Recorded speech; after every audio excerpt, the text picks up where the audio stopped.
మాటలకి ఎంత గౌరవించావు ఎంత గౌరవించావు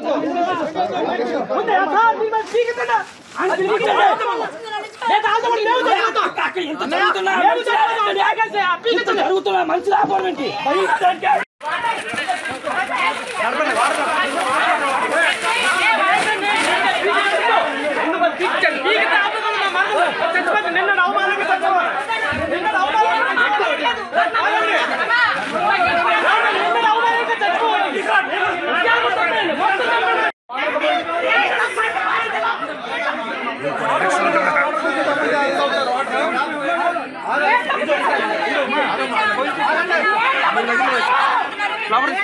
నమస్తే అండి.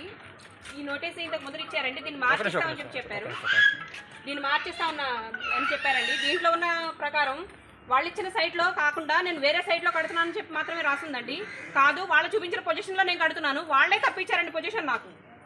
ఆ విషయం దీంట్లో లేదండి. ఇది మార్చి తీసుకొస్తామని చెప్పి మమ్మల్ని నమ్మించి బయటకు వచ్చి దీన్ని మా ఇంటికి అటాచ్ చేసి వెళ్తున్నారు. ఇది ఎక్కడ న్యాయం అండి? ఎవరు చేశారంటారు తప్పు? ఇది విఆర్ఓ గారండి. విఆర్ఓ గారు వల్లే తప్పు జరిగిందండి. పొజిషన్ చూపించింది ఆయనే. నాకే చూపించారు. నా దగ్గర ఫోటో ఉంది. ఈ రోజున ఎక్కడ కడుతున్నామని చెప్పి ఆయనకే తెలుసు కదండి. ఆయన చూపించిన పొజిషన్ లోనే నేను కడుతున్నప్పుడు ఈ నోటీస్ నా ఇంటి దగ్గర అంటించవలసిన పని ఏంటి? వాళ్ళ తప్పును మా మీద ట్రై చేస్తున్నారు అండి వాళ్ళు.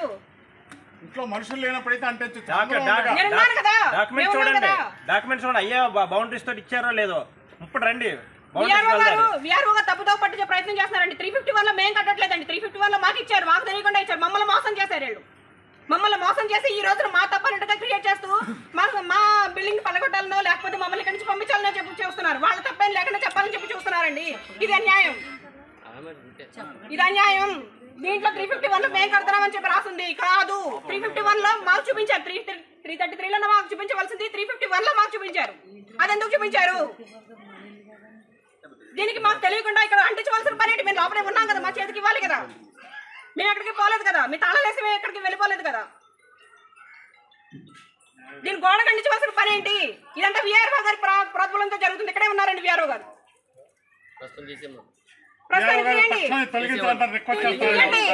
ఇది తీయండి ఫస్ట్. ఇది మార్చండి. మీరు వచ్చి ముందు తీసేయండి. విఆర్ఓ గారి పని ఏంటి? దానికి అది కూడా మేము